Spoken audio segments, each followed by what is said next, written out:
Hello, hello, hello. Welcome back. It is Tuesday, the 13th of January, and today we are starting our first stream of the summer cycle. Apologies if my face looked a little confused there at the start. It's just it took a while to go live, a lot longer than usual. So I was like, am I gonna go live? Is this gonna happen? Turns out it happens. Hello, hello, hello. I recognize you. How was the ESAT? I know this guy in the chat. Like you've been on your ESAT. I want to know how that went.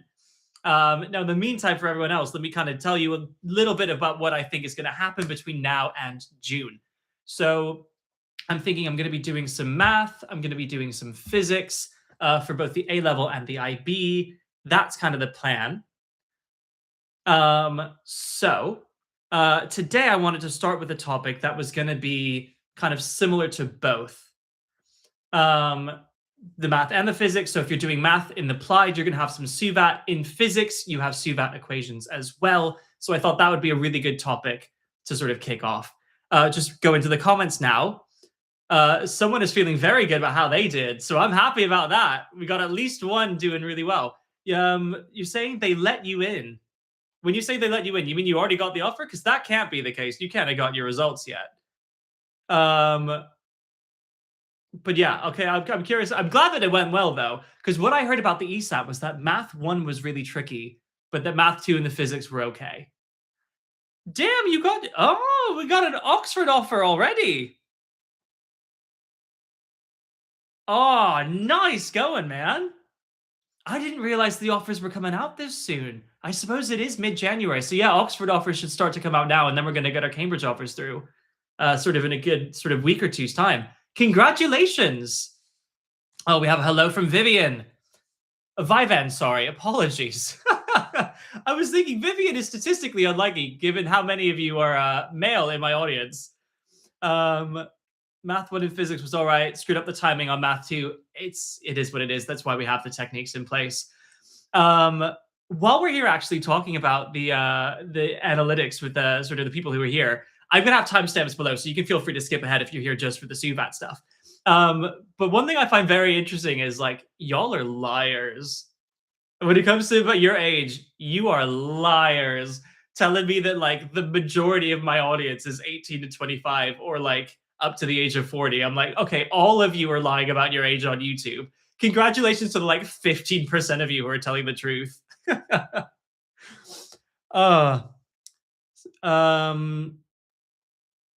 So just reacting to a comment, practicing. So we're just doing a bit of ESAT sort of recap. Oh, you are 19. Well, okay, fine. You're not lying, but the others are lying. When practicing, I was a little too lenient on which questions to do, so wasted time, but overcorrected in the real thing. Okay. I mean, it is what it is. You go and you do your best. Gap years for the win. One thing I will say is gap years a little trickier when you're doing science or like STEM subjects. So just like make sure you're staying on the grind this year. I suppose if you're doing resits, then gap year totally worth it because then you're keeping the skills fresh. So by the time you go back in September, everything is totally fine. Nice. So, right, let me pivot into what our topic is today. So I'm going to continue doing some live solves, although I'm still having to work out the format of that and what that's going to look like moving forward. I'm definitely going to do these weekly evening streams that people can tune into going through more of a subject, like a specific topic, because I think there's never going to be any copyright problems with me doing that. Whereas with the papers, I'm a bit like, are people going to get mad that I'm like doing their papers? Tutor seminars. These are going to be the tutor seminars. So I've got kind of similar to like a rollover of what I was doing with the Oxbridge interview techniques. So I would do my live solves, which were just me kind of ignoring chat and just doing a paper to demonstrate exam technique. What I'm thinking is I'm also going to go live in an evening when people can actually come, populate the chat. I can talk to you guys more directly, and I talk about skills, make it much more of like a teaching format. That way, it's kind of similar to preparing you for like what lectures are going to be, where someone is just standing, you are all sort of present, and they're kind of just, bringing it to you sort of live. It's kind of getting you used to that format. Yes, they will be deep dives into certain topics. You can feel free to request whichever topics you like. I'm going to start off, I think, going through stuff that I see kind of in my regular practice that lots of people are going to get confused with, or any particular tricks that I've come up with that help people get around particular problems. Someone's saying, have you ever seen the method where you set up acceleration in terms of I and j vectors and then integrate to get equations for velocity and displacement? That would certainly work on projectile questions, treating motion as vectors. This time I'm going to go through just one-dimensional SUVAT because there's a very specific way that I've come up with doing it that I don't see regularly taught that I think people would really benefit from. But definitely true that that is something that would work for you if you were sort of like working, especially with projectiles in 2D. But for now, let me start sharing my whiteboard because there's things I want to discuss. Because the main thing when it comes to this sort of applied math with the physics, it's all about understanding the story of the question. Because a lot of the times, if you're just trying to blindly apply equations, you're going to miss how everything pieces together, and really getting a sense of what everything means and interpreting what things mean is how to get around these sorts of questions. Now, what that means is the most important part, especially with like a mechanics question in math, where you're just bombarded with an entire page of information and then you can start writing on the other side, you have to organize your information in a way that means you don't get confused.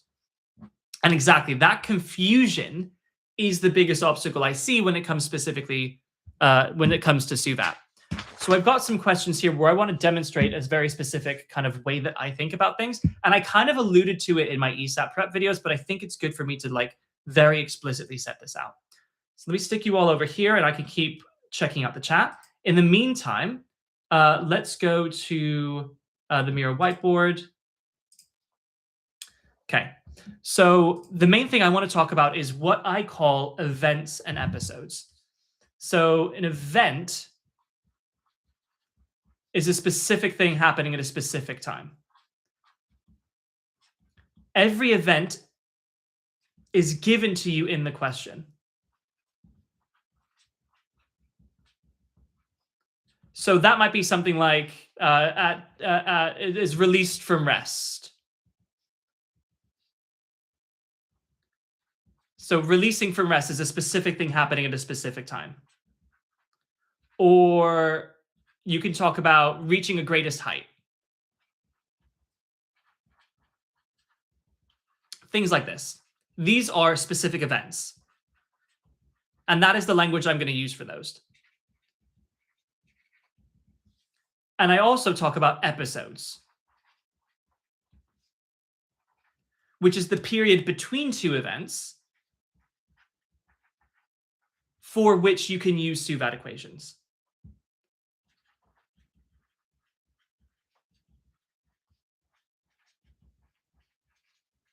So what I often find with these more complicated questions is I lay out the events and then organize them in order to set out what the SUVAT equations are that I'm going to use. Now, prerequisite for this, I'm assuming that you're coming into this already understanding what the SUVAT equations are. So just writing them out in case you haven't seen those. V equals u plus at, v squared equals u squared plus 2as. Speed equals average distance times time, and I will not think of it any other way. And s equals ut plus half at squared. I don't deal with vt minus half at squared. Sue me. So these, I'm assuming you already know how to use these. But I'm specifically talking about this events and episodes idea in the stream to help you organize the information and kind of get you around those. Now, I find as well that the most complicated SUVAT questions are not specifically in the SUVAT chapters themselves. They're in the pulleys chapter.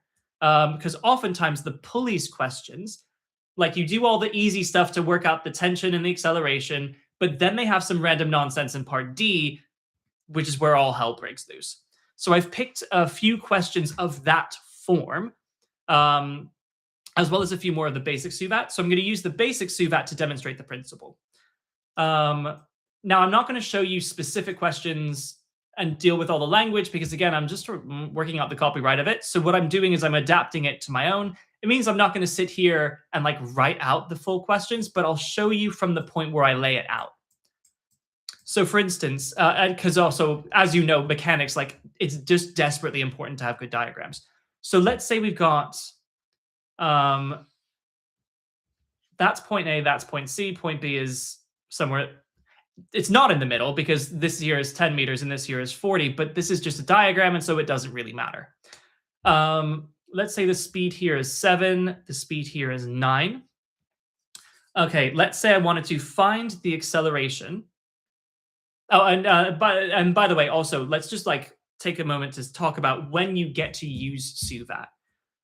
You get to use SUVAT in any episode for which the acceleration is constant. It is a constant acceleration formula. And so if that does not apply, then it cannot be used. And that will become very relevant when things hit the ground. Right, so for this, we want to first calculate what the acceleration is. So to find the acceleration, what I'm going to do is, now, these events are going to be extremely easy. Event A is it passes A. Event B is it passes B. Event C is it passes C. So in order to find the acceleration, I'm going to consider the B to C episode. For every episode, you get a unique SUVAT. So you do the usual, write out your SUVAT values, where these are all vectors. So taking right as positive, S would be 40, U would be 7, V would be 9, A would be, don't know. We're going to find that out. The equation that links those four, leaving out time, V squared is U squared plus 2AS. So 81 is 49 plus 80S, 80A. And then I'll get my calculator out because this is not this ESAT anymore. I get to use it. We end up working out that the acceleration is 0.4. And then if you wanted to work out the time for A to C, well, that is a different episode now. And because it is a different episode going between different events, we need to use a new SUVAT. Because the acceleration is constant throughout, I get to use that acceleration here. We know it ends on 9. We know it takes 50 meters, and we want to work out time. So we'll say, oh no, I will have to use the VT. God damn it. I hate this equation. Sorry for my SUVAT bias, but okay. So S equals VT minus a half AT squared. So it's equal to 9T, well, 50 is equal to 9T minus 0.2 T squared. So 0.2 T squared minus 9T plus 50 equals 0. And again, I'm just going to use calculator here. Although let's multiply things by 5 just to make it a bit better. Because there's always a part of my brain that's like, why don't I just make it harder and just try and do it without the calculator? In case it can be done. So 250, 25 and 10. Too close, 50 and 5. Yes, it's there. Minus, no, it's not there. Oh no, 28, no, it's not there. Oh, I really wanted it to be there. All right, fine. It's just because it's not as entertaining you sitting here watching me like type things into calculator. But 45 plus root of 45 squared minus 1,000. I'm really hoping this actually solves and I didn't just ruin it by changing the numbers all over 2. So I get different t values. So I get t equals 38.5 seconds. And if I do the negative of this, well, I get another positive value, which is 6.49. So what I'm going to have to do here is interpret these values of t and see what do they mean physically. So what I could do as well is, why don't I work out the time taken to go from B to C here to work out what because I would obviously expect it to be bigger than that time. So this time is, oh, I know what's happening. Guys, this is good. Can't believe I stumbled onto this. So why would you get 2 different times? Well, notice what we don't have is U. So again, this is where, again, not getting lost, understanding the story of the problem becomes really, really important. We don't have U, so that's the thing we haven't taken into account yet. We're assuming that U started off going to the right. Now, if it went to the right, it's clearly going to get there very quickly. But if U is going to the left initially, It's going to take some time to go to the left and decelerate, loop back around again. So that's what this one is. This is when u is to the left, and this is when u is to the right. So thinking about, oh, you can't see this. So thinking about the meaning of these different things as they apply to the question. Can't get it all in. No, it's fine. So the answer is that it's 6.49.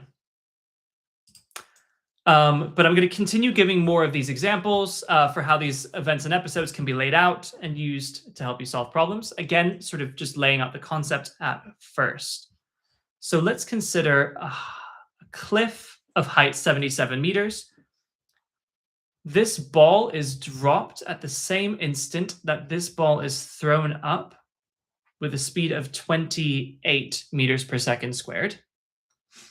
And they collide somewhere in the middle. So event A might be balls released.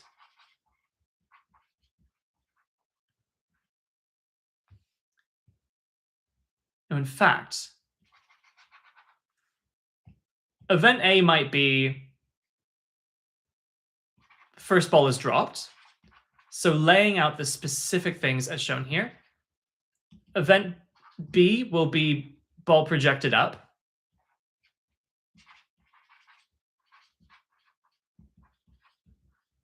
And event C would be balls collide.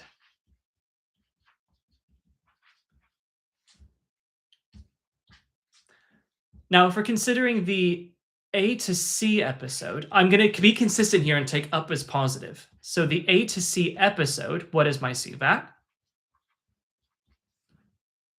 So I could calculate here either the time taken for them to collide or the height at which they collide.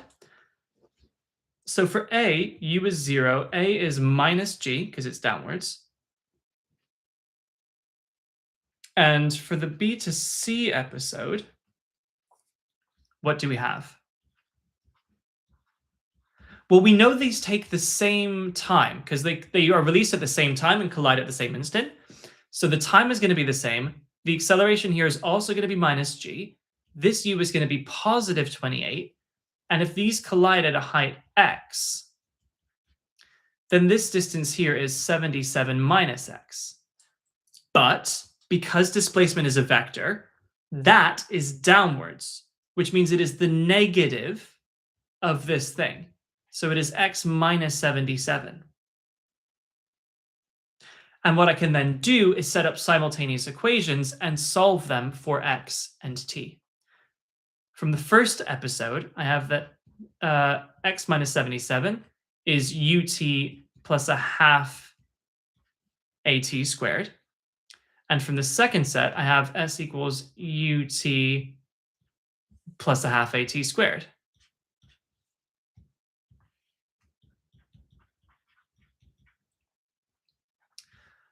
Clearly, these are like simultaneous equations I can solve simply because the half gt squared will simply cancel. So if I do the second equation minus the first equation, I get 77 equals 28t. Divide both sides by 7, 11 over 4 is the time, and you can plug back in and solve for x. So now let's talk about how to use events and episodes to help you in more complicated situations and stories, specifically as they pertain to these pulley questions. So which one am I going to do first? It doesn't really matter. So let me just take them as they come. I'm going to ignore for the purposes of this sort of little seminar how to actually do pulley problems. What I want to consider is just the part at the end where they consider the SUVATs. So in the first pulley problem, let's say we have a mass m here and a mass of 2m here.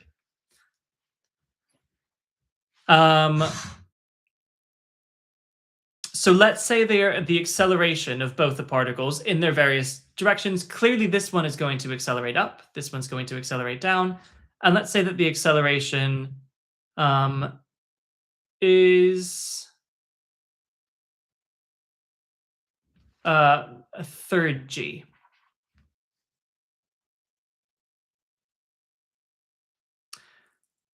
So let's also say Well, rather, what we need to do is to sort of think about the story of the problem, right?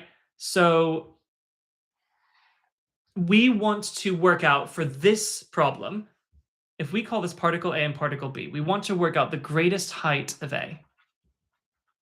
Well, in fact, let me change the acceleration as well. Let's call it a half g. Let's work out what the greatest height of A is. Well, we need to consider the story here much more explicitly. So in fact, let me not call this A and B. Let me call this particle P and particle Q, which is another way that they like to do this. So what's the first thing that's going to happen? Well, the first thing that's going to happen is they're going to be released from rest. So let's now in these ones, I'm going to be very explicit about my events and episodes. So event A is released from rest.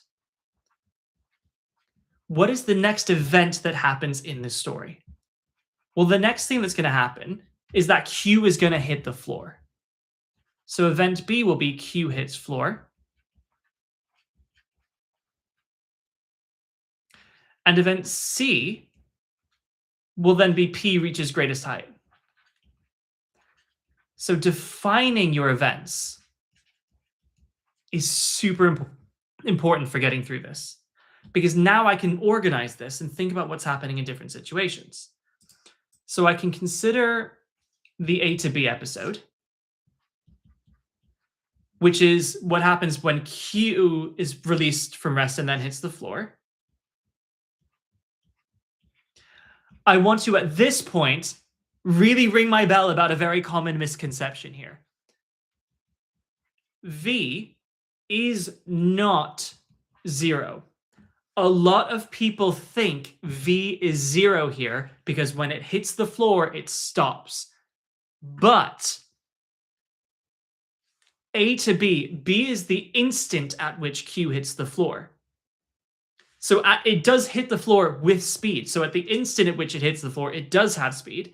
You are correct that it very quickly comes to rest, but that's because of a massive upwards acceleration, which is different than the downwards acceleration of minus g, which means that within that total story, acceleration is not constant, and you could not use that as a SUVAT episode.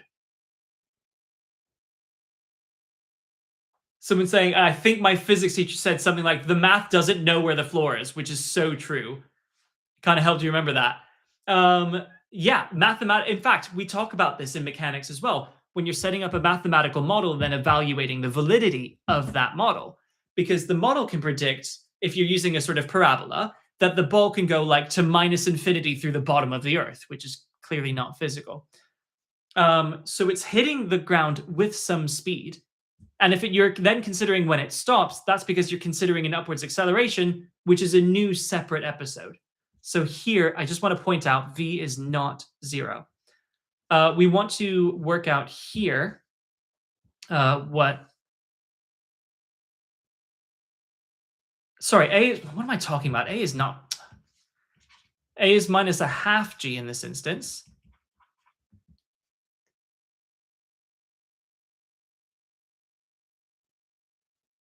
Oh, I can't remember. Hold on. Let me.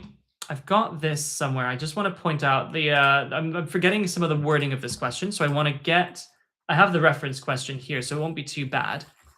But I think there was a piece of information that needs to be included that I didn't quite include. So let me quickly find the source question.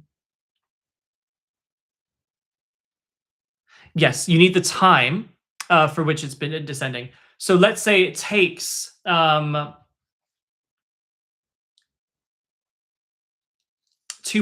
seconds to hit the ground.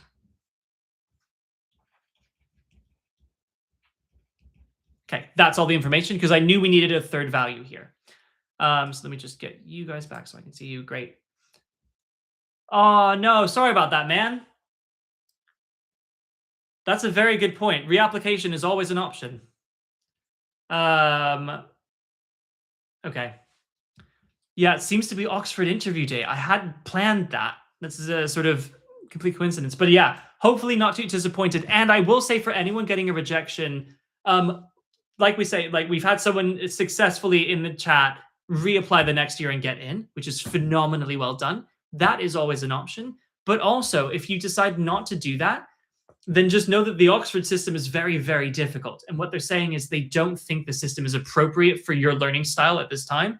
And you can focus on another objective, which is getting into a really good university and coming towards the top third of it. So getting a first in like a different university will still look very good as any sort of credential. And you can always loop back into Oxbridge for post-grad stuff if that's something you're really interested in. Yeah. Right. So carrying on with this question and how I think that the SUVAT episodes can be used here. Right. So solving this one now, let's work out how far that one has traveled. So S equals UT plus half AT squared, obviously. I say obviously. It's obvious as a prerequisite for this particular thing that I'm doing. So S equals 0 minus a quarter G times 2.7 squared. Let me work out what that is. So that's 2.7 squared over 4, which is minus 1.8225 G. So what that tells me is that Q has moved down by that many G's, which means, by the way, because the string is inextensible, that P has moved up by that many G's. So in terms of the height that it reaches, well, it's already 2 times 1.8225 G. So we're going to find the height in terms of G. And then once Q hits the floor and the tension goes to 0, then P becomes a sort of, it's moving freely under gravity, becomes a projectile like that. So in the B to C episode, what has happened? Well, where is P? So A is P is here. B, Q is hit the floor and P is up here somewhere. And then C, it goes up a little bit further. So what's happened at B? At that specific event, Q has just hit the floor. So you can lay out your SUVAT values for this new episode. A in this case is going to be minus G. And what we're going to have to do is to work out the V here, which will be the U here. Greatest height, we know final speed is 0. So let's come over here. V equals U plus AT is what I'm going to use. So 0 minus 2.7 over 2G. So the V is, in this case, 1.35 G. Which, because the reason why it's negative is because at this point B is moving downwards, whereas here a particle P at event Q is moving upwards with 1.35 G. And we want to work out X, this further height that it travels. And to do this, we'll do V squared equals U squared plus 2AS. So V squared equals U squared plus 2AS, and we're going to solve for X. So 2GX equals that thing squared. Well, would you look at that? 1.8225G squared. Cancel the G's. So X equals that divided by 2. I have made these numbers complicated, and for that I apologize. So in other words, the final height that we want is the 2 times the 1.8225G plus the final 0.91125G. And you can solve it that way.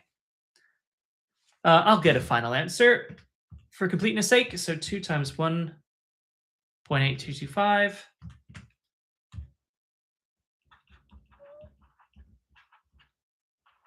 Apologies for making that confusing in terms of the actual numbers used, but again, that's what I get for sort of varying it up. But I think here the main thing is going through these specific events and episodes.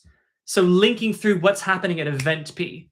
So at B, Q has hit the floor and is traveling downwards, and B is traveling upwards.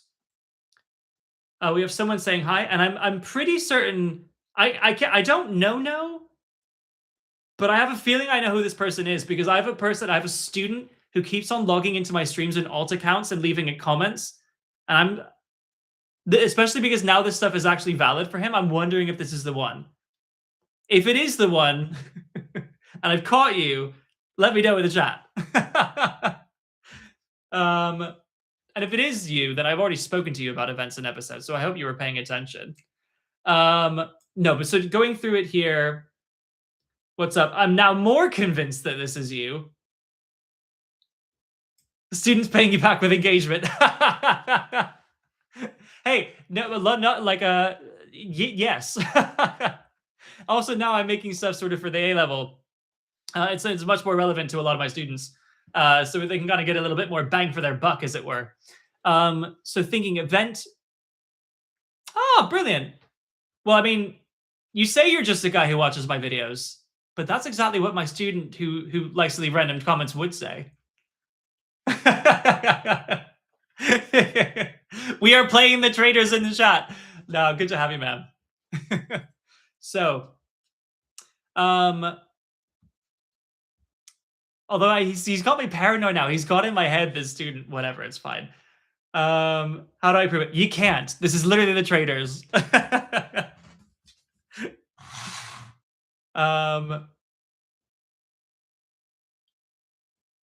So, reminding again how we use these events to organize this information, because in this one, you had to understand that Q is being released and falling to the floor, and at the same time, P has moved up, and at the point at which Q has hit the floor, P is here, and then it travels a little bit further still, and so you need to work out that distance plus that final distance, which would be really confusing if I didn't lay it out this way.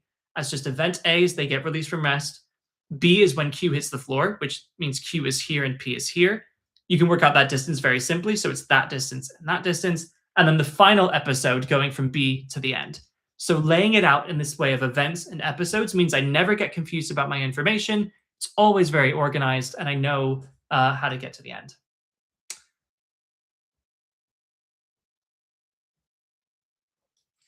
Oh, interesting. In a math interview. Yeah, interviews are very stressful. Didn't know they would ask a mechanics question in a math interview. Yeah, you would expect them to stick more to the pure side of things.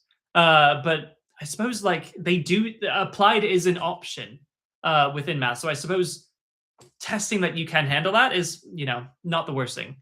But glad it sounds like you did okay on that. Because honestly, surviving the stress is half the battle. Right, showing you another pulleys question to demonstrate more of these events and episodes. Let's use a different situation. So let's say we've got pulley. This one is lower down. I'm going to keep calling them P and Q, just to not call them A and B. Sorry, just reacting to the chat. Now, let's say that P is 3 meters above the ground, and that that the particles are accelerating with an acceleration of 4.8, where P is accelerating downwards and Q is accelerating upwards. So again, let's really start, first of all, by understanding the story of this problem, kind of the movie in our minds. What is really happening in this question? Well, Q is going to go up, P is going to go down. Eventually, P is going to hit the floor. And when it does, Q will be moving upwards. So it's going to keep moving up, but it's moving freely under gravity now. So I expect it to go up and come back down again. And this question is asking us, once P has hit the floor, what is the time for the string to become taut again? So let's lay out some of these events. A is released from rest.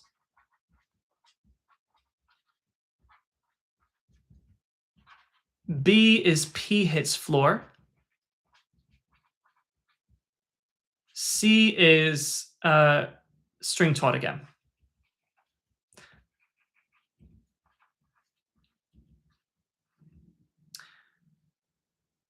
And I'm also going to lay on the diagram where these things are, these specific events. So event A, P is there. Event B, P is hit the ground. So Q starts off here at A. It rises up to be a B. And it's going to go up and it's going to come back down again and be at the same height when the string becomes taut again. Yes, the software, this is just a Miro whiteboard. Yep, free and in browser. Absolutely. I am going to be really honest and say I'm not the biggest fan historically because I really like Zoom's whiteboard function. So when I'm doing sessions, I'm always in Zoom. But Miro is good for sort of public facing. I get a bit of lag issue. But yeah, it is by far the easiest solution for this. And I will keep using it until I get into trouble.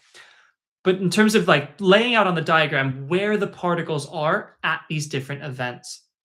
So at event B, Q is raised up here, and it's going to go up and come back down again onto C. Now, the reason why that matters is, let's think about laying out these different events. These different episodes. Now, you'll actually, I want to point out one thing, which is that if I zoom out and kind of go back to the beginning here, in this one, because the acceleration is the same all the way through, I could have an A to B episode and a B to C episode and a full overall A to C episode. That is not the case here because the acceleration is not constant through all of these. I can't have an A to C episode because like the acceleration is not constant, so SUVAT doesn't apply. But I can lay out the A to B individually and the B to C individually. So A to B, let's get our SUVAT. A to B, let's consider it from particle Q's perspective, because we know that if P travels 3 meters to hit the floor, then Q will have to travel 3 meters up in that time. So A to B would be 3 going up, A is 4.8 going up, U is 0. We don't know these quantities. For the B to C episode, A will be minus 9.8, which I'm taking 9.8 because that's what we use typically in the math board, as opposed to 9.81, which is more IB paper 2 and physics. And it's also different than the 10 that they use in IB physics paper 1. So there's just lots of G's rolling around. I'm just going to keep with the 9.8 because it's what I'm used to. We know that here, the displacement for B to C is going to be 0 because it ends up at the same spot. U we can work out, and it's this T that I want to calculate. So what I need is this V to plug in here because the speed at B here is V, and here the speed at B is U. Oh, the TMUA.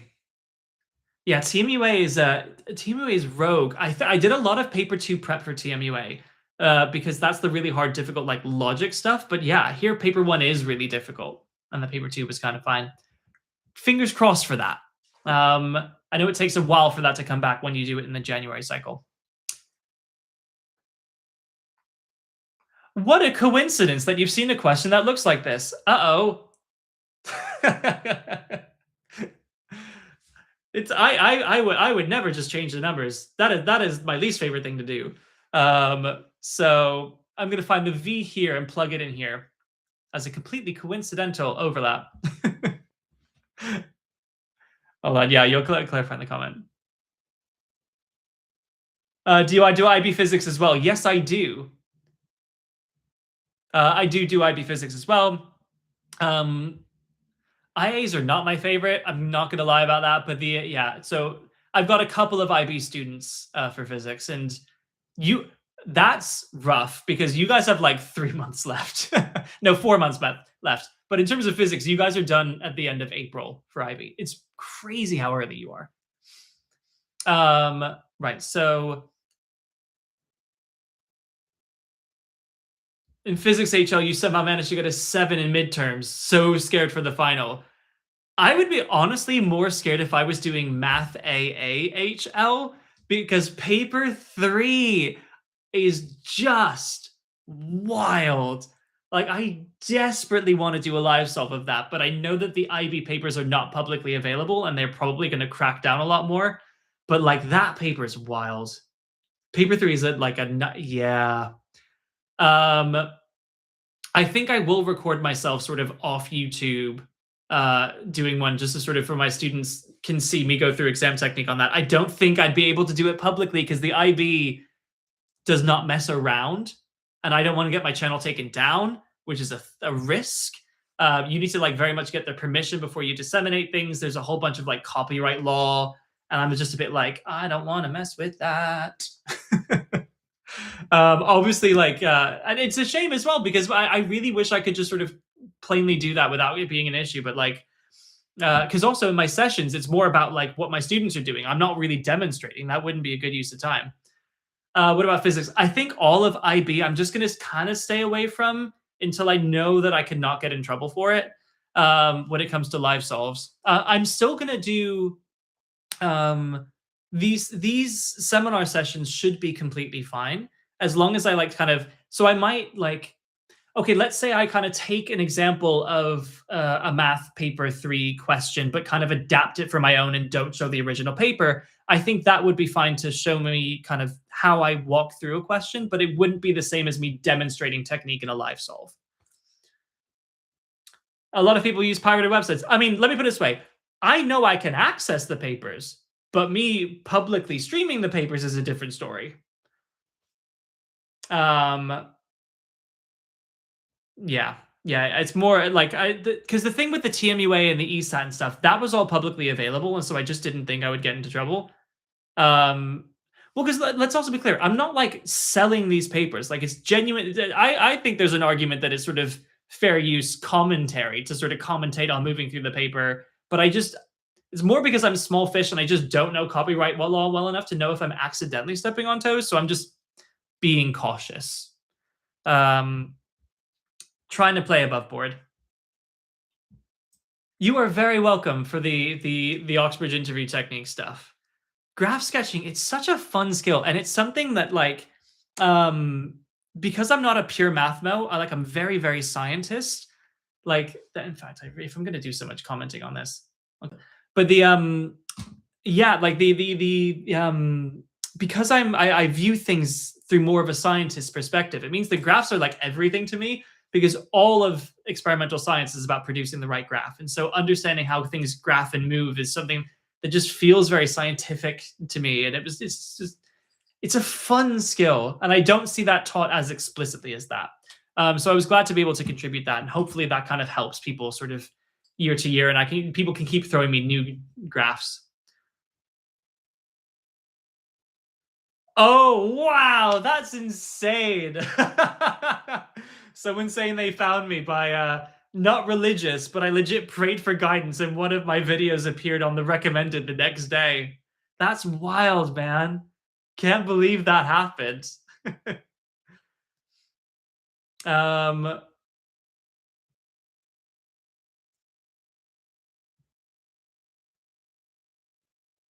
Oh, wow. So you want to know academic stuff and it still popped up anyway. You see, the algorithm knows. The algorithm knows too much about you and what you need. Right, hold on. Let me not get distracted. To pop back in, we're gonna do our events and episodes. So coming back into here, that's a wild story though. So what I want to do is I want to find this v. So v squared equals u squared plus 2as here. So it equals 0 plus 2 times 3 times 4.8, which I'm really hoping squares nicely, and I'm really concerned it won't. It's not too bad.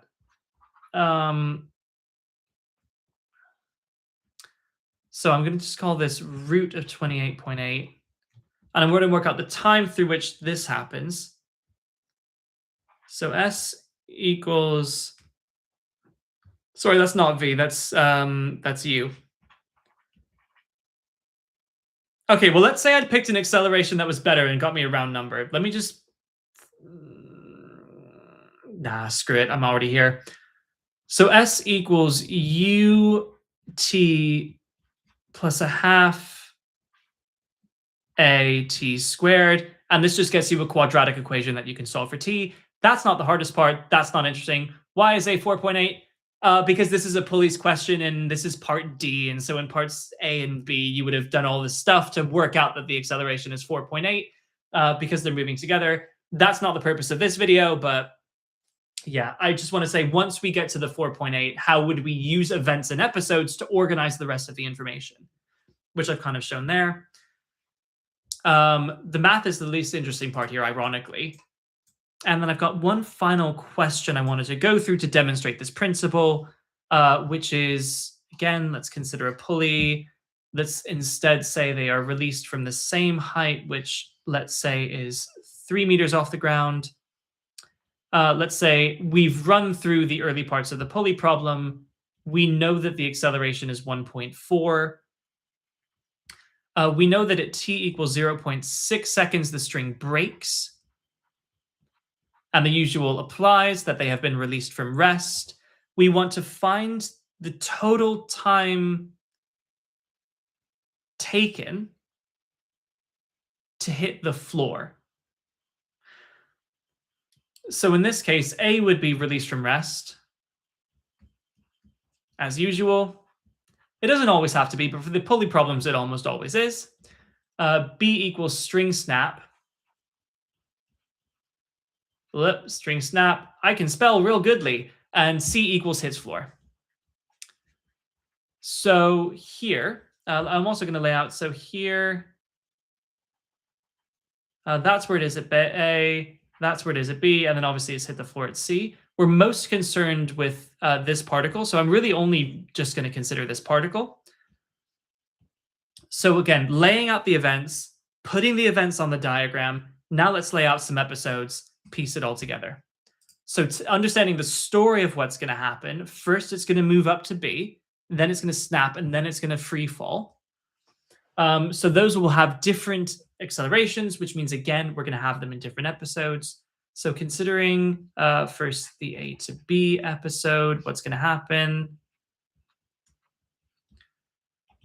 We know that A is 1.4. We know that U is 0. And in the B to C episode,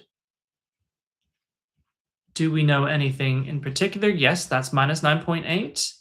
This V will become this U.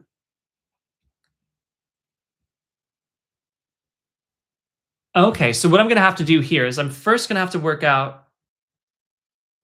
I only have two numbers. No, I don't, because it's string snaps after 0.6. Right. So from this, I'm going to be able to work out S and V with relative ease. S equals UT plus half AT squared. 0 plus 0.4 times 0.6 squared, which is a number, which is 0.252.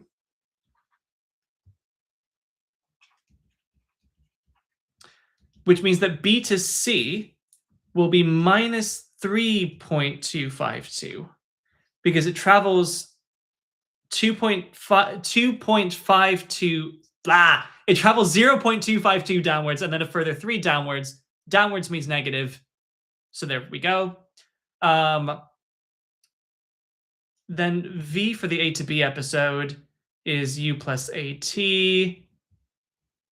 which is 0 plus 1.4 times 0.6, which is 0.84. So that will go in there. That will go in there. Let's work out this time. Minus 3.252 equals UT plus a half AT squared. And again, this is just a quadratic equation that I can plug in and solve for t. Solving quadratic equations is not the purpose of this stream, so I'm not going to bore you all with going through all the motions of that, but that's how I would do this. So that kind of shows you the core essentials of what I really wanted to go through today, which is events and episodes to organize your SUVAT, to understand the story of the problem. So the main thing there is to make sure that any specific thing that happens in the question is given a specific event that you can write down, and you can note on a diagram exactly where all the particles are at those moments in time. From there, you can understand the story of what's happening and how the information links together, and any specific episode that goes between two events. You can draw individual SUVATs, and in fact, you must draw individual SUVATs. So let's say, and in fact, I didn't really consider this, but no, I'll go back and I'll show you different ways we could have used this idea of events and episodes, different question styles that I won't go all the way through, but we'll just lay out like premise. So for instance, they could ask you a question. Let's say something is projected up and then falls down. So they might ask you different parts of like the same thing. So event A might be released from rest. Event B might be greatest height.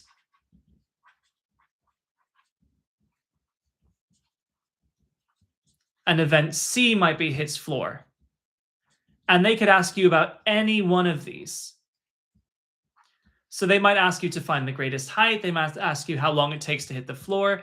And in that case, a lot of people think you have to work out like the time taken to go from A to B, and then the time taken to go from B to C. But in fact, in this case, because acceleration is the same throughout, you can do you can do A to B, you can do B to C, but you also have the option of going straight to the A to C episode. And so it's just a good way of organizing all your information. Every single one of these has an individual SUVAT. So this can be a good strategy to also help you spot the most efficient solution path through a question.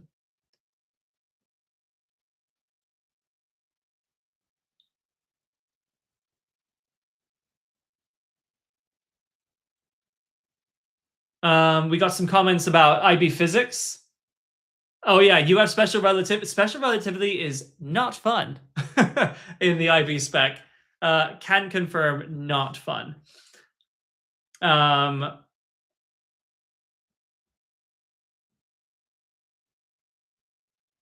Special relativity space-time diagrams. Yeah, there's just one thing I will say for the IB is it's not like. So yes, you do have special relativity, but they don't introduce it at like university level. So yes, it's tricky, but some of the stuff is doable. And I will say, oh, by the way, everything. If you watched my videos on ESAT technique about multiple passes, I really highly recommend practicing that strategy for your paper 1 as well. That's actually one of the reasons I developed that technique at all, was to help one of my IB physics students who was going through his paper 1s and was completely fine. And then on the day, he really found the first few questions really tricky, panicked, spent a lot of time on them, wasted a bunch of time. All the easy questions were at the back. He didn't get around to them. It was a total disaster. And so it was him that I developed the paper 1 technique for, the multiple pass technique. So if you look at a question, don't instantly get it, move on, just get all the good fun questions first, then come back for it. Yeah, for the MCQ paper 1 question. You're right. Paper 1, sorry, there used to be paper 1 and paper 3, and they've kind of merged them all now. But yes, you're right, for the multiple choice questions. It's funny that every exam kind of has like different level of the multiple pass strategy. Yes, but every exam has like different technique based on the parameters of the paper, which is why I like doing live solves, is to show that the technique is specific to individual papers. So you wouldn't necessarily do multiple pass for like a long form written paper, like a physics paper 2, or what you would expect for like physics A level. But if you're not like 100% confident, then multiple pass is just a good idea anyway. So especially if you're nervous about papers, multiple passes are a really good way to kind of like, again, the first question you choose to do sets the tone for the paper. So picking the first question well is a really good like technique. Skipping anything you don't like, doing all the good fun questions, building up the time bank, getting that confidence and momentum. It's just a good general strategy. If you're at the stage where you're looking more to get like the A stars or the 7s, if you're talking about IB, and you're more like, okay, I know I'm just going to be fine on all the questions, then you do them in order. It's not really a thing. But every student has an individual strategy to execute in every individual paper, which makes my job fun. A-levels, the advice was to go through and star the questions you can't do and maybe ones, yeah. So exactly, it looks different for every paper. Paper 2 on physics. One thing I will say for paper 2 on physics is if you get good at it, you can get good at like a method mark hacking. So you may not understand how to get all the way to the end, but you can certainly demonstrate a skill that will get you some of the method marks. You can also make use of answers from earlier parts of the question and kind of carry them forward. So there are things you can do to sort of increase the odds there. Oh yeah, the ESAT is the final boss when it comes to multiple passes. Skip any questions, skip questions with any resistance, just like go. Oh, you missed IGCSE physics. It was so easy. It was mostly very easy, except for electromagnetic induction. Left-hand rule stuff and induction stuff. People really sort of struggle with that. And life cycle of stars, I find, is like exactly the same at GCSE as it is at A-level, which makes it kind of tricky. But right, I think I've said everything about events and episodes I wanted today. I feel like things got easier when I saw the math behind everything. They do shield you at GCSE. But that's why I like this idea of sort of like getting into doing these topics for my sort of initial sort of streaming seminar series is like these combine the math and the physics, and it kind of shows you the math underlying the physics. I think it's broadly applicable to like a wide audience, and it kind of shows that the physical reality, if you combine your understanding of the story of the problem with good data management and good mathematical techniques, you can get a lot of useful information out of them. And to spend time slowly, methodically going through these techniques and thinking about what everything means. You saw that in the first question where I went, hang on a minute, how can I possibly get two different times here? And then I went, because there's two different ways that this can happen. One where it goes left and loops back on itself, and one where it goes straight there. And that's why you get different times. Slowly going through and thinking at every single step, cool, I've got a number. What does it mean? And that's a really good way of moving through and gaining more understanding in all of the syllabus, because it's active practice as well. It's not you sitting down and just reading a textbook. You've done the math, you've got the number, and you can work out what it means, and it makes it just sink in that little bit deeper. Sticking my head back in the chat for a bit. Have you worked with STEP before? Is it much more challenging than the TMUA in the interview? I have dipped my toe into STEP, but not being a pure mathematician, it is sort of like my, especially because they get real tricky. I would say Step 1 was fun. Step 2, it just is difficult. And the thing to be said about Step is it sat at right after, I think, all your A-levels. So it kind of adds to your burden. And if you're not managing your time carefully, it can pull away from your other A-levels. So just manage that well. Oh, we have someone from India in the chat. Hello, hello. Yeah, we'll just go to question time. Yeah, that's kind of why I want to do this as well. Like, I'll spend some time demonstrating some techniques, but a lot of it will be you guys bringing in your own questions and me kind of just like answering those. How do you understand fields without calculus? You don't. You give up. Fields are tricky. No, fields. That is, thank you, sir, because I'm going to do a stream on that. Not necessarily quickly and immediately, but there is a okay, I'll give you a little, since you've asked, since you're here. I will quickly show you my outline for how to handle fields. All of fields can be reduced to a single table at the level that you do it. You literally just need to know G fields, E fields. You need to know field strength, and you need to know potential. The end. So here, G is so field strength is a measure of forces. Potential is a measure of energy. G is considering mass. E is considering charge.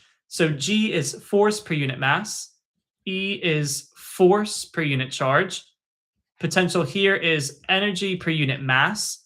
Potential here is energy per unit charge. This is the whole of fields in one little sort of table. If you can just think about, all right, what am I being asked about? Is this force or is this energy? Is this G field? Is this E field? And everything kind of builds up from that. But this is your starting block for understanding all of fields. And so when I end up doing my stream, I will, on that topic, I will reintroduce this and then expand on it. But this is my top tip if you want to get a head start on that now.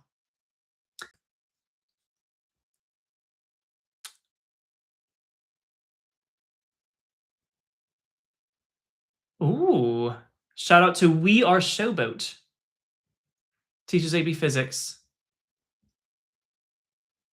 Your IB Physics also finishes end of May. Well, your IB in Physics ends at the end of April, which is just wild. I think it's Math, which is the end, isn't it?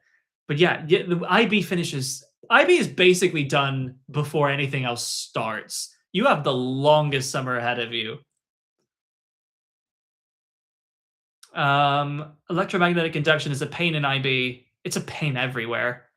It's just tricky, especially when you start getting to like back voltages. It's like but it can be managed. Is that just Faraday's law? Yeah. Yeah, IB, I will say for anyone doing A level, IB, just be really grateful you're not doing IB. IB is so tricky because imagine if you like had to do math, but also like, well, first of all, paper 3 genuinely is the hardest paper that any of you have to sit in regular syllabus. Things like STEP, yeah, they end up getting a little bit trickier, but like math paper 3, if you guys don't do IB, find a math paper 3 and try it. It's just wild. And then on top of that, you also have to do coursework in math, which is so against what math is in my book. You have to do coursework in every subject. You have to do 6 subjects. It's just a lot. I would not have done nearly as well in IB as I did in A level.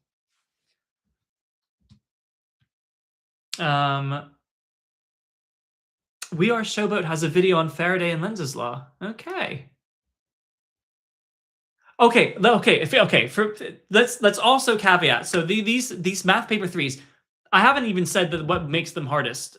So you have 55 marks, and you only have an hour in which to sit the paper. So you get 2 questions, and they're all like parts A through K on both of them. You have half an hour for each. And what they do is they combine 2 different topics of the math syllabus in a way that they can guarantee you've never seen before. So they do it like a Cambridge interview, where they first lay out an interesting use case. They teach you something on the spot. They get you to work through a whole bunch of math and then derive a bunch of meaning out of it. So it's like doing a Cambridge interview at speed as a paper in your IB. So I definitely recommend the Math Most Try. I think paper 3 is just great preparation for, to be honest, paper 3 is great preparation for math interviews. Although it does require like the full syllabus as opposed to just the stuff you would get done sort of before a Cambridge interview. But right. Yeah, they set a time limit. Paper 3, oh, I love paper 3 so much. But yeah, okay, I think that's everything I wanted to go through today. I'm planning on keeping these sort of short and sweet, not too much longer than an hour. We've kind of hit the hour mark. I think we've got to like the end of the questions that we're going to go through today. Chat seems to be dying down a bit, so I think we're going to call it there. I will have to sort of keep working out what I'm going to do with my live solves. I think I might try and drop one in tomorrow morning, but these sort of weekly seminar series are definitely going to carry on. And I just need to work out sort of week to week. It might change depending on my schedule. So keep a lookout. I will populate with enough notice that you guys can hopefully drop in. And I really like this format where I present some questions, but also you guys in the chat bring your own stuff. We have a bit of a conversation and help you get the most out of it. But right, I'm going to leave you there. I hope to see you guys next time. In the meantime, work hard, have fun, and I'll see you then. All right, take care. Bye-bye.